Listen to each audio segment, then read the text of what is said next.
ऐसा देखने को मिलता है, जो ज्यादा भगवान का पूजा पाठ करता है वही सबसे ज्यादा दुखी होता है, जबकि कोई नास्तिक आदमी जो भगवान को नहीं मानता, कभी पूजा पाठ नहीं करता, कभी संतों का संग नहीं करता, वह सबसे ज्यादा सुखी जीवन जीता है।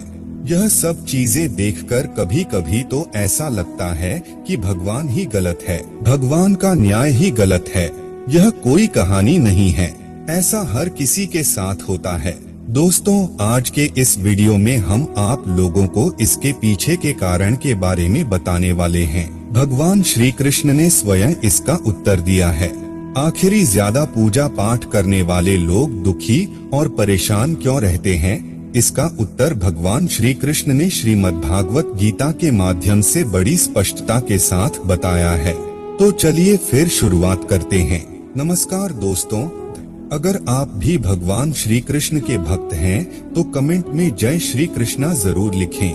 तो चलिए शुरू करते हैं आज की प्रस्तुति।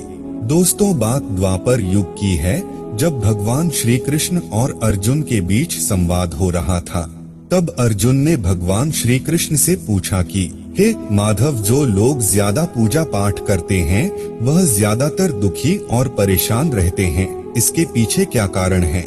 जबकि जो लोग भगवान का नाम भी नहीं लेते, भगवान का स्मरण बिल्कुल भी नहीं करते और हमेशा गलत कार्य में लिप्त रहते हैं, उन लोगों को मैं सुखी देखता हूँ। इसके पीछे का रहस्य मुझे समझाने का प्रयास करें।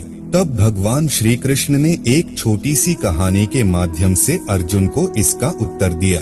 आइए जानते हैं उस छोटी सी कहानी के बारे में। दोस्तों, एक गुरु के दो शिष्य थे, दोनों ही पढ़े लिखे विद्वान थे। दोनों में फर्क सिर्फ इतना था कि एक भगवान को मानने वाला था और दूसरा भगवान को न मानने वाला नास्तिक था। एक ऐसा था जहाँ पर भगवान की कथा होती थी, जहाँ सत्संग होता था, जहाँ भजन होता वहाँ दौड़ के चला जाता और भगवान की पूजा पाठ करने लगता। दूसरा शिष्य इन सब चीजों से काफी दूर था। वह शराब पान भी करता था, वेश्याओं के साथ गमन करता था। सारी बुरी आदतें दूसरे शिष्य में थी। एक दिन क्या हुआ, एक शिष्य शराब पीकर अनाप शनाप बोलते हुए रास्ते में पैदल चलते हुए अपने घर को जा रहा था। अचानक उसको रास्ते में पैसों से भरा एक बैग मिल जाता है। उसकी खुशी का ठिकाना नहीं रहता। वह जोर जोर से चिल्लाते हुए सबको बताता है, मुझे आज पैसों से भरी बैग की थैली मिल गई, मेरा जीवन सफल हो गया। इन पैसों से अपने जीवन की आवश्यकताओं की पूर्ति करूंगा। वहीं दूसरा मित्र मंदिर से भजन करते हुए अपने घर को जा रहा था। अचानक उसकी पैर में एक बड़ी कांटे चुभ जाती है, रक्त निकलने लगता है। ठीक उसी समय दूसरा शिष्य भी वहीं पहुंचता है और हंसते हुए उसको बोलने लगता है, क्यों तुम ही हो ना जो सबसे ज्यादा पूजा पाठ करते हो, भगवान का भजन करते हो, क्या दिया तुम्हारे भगवान ने तुम्हें?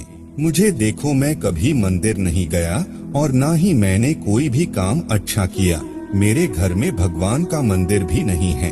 मैंने कभी अपने घर में सत्यनारायण का कथा नहीं कराया, भगवान के सामने कभी माथा नहीं टेका, फिर भी मैं कितना संपन्न हूँ, अमीर हूँ, मेरे पास पैसों की कोई कमी नहीं है।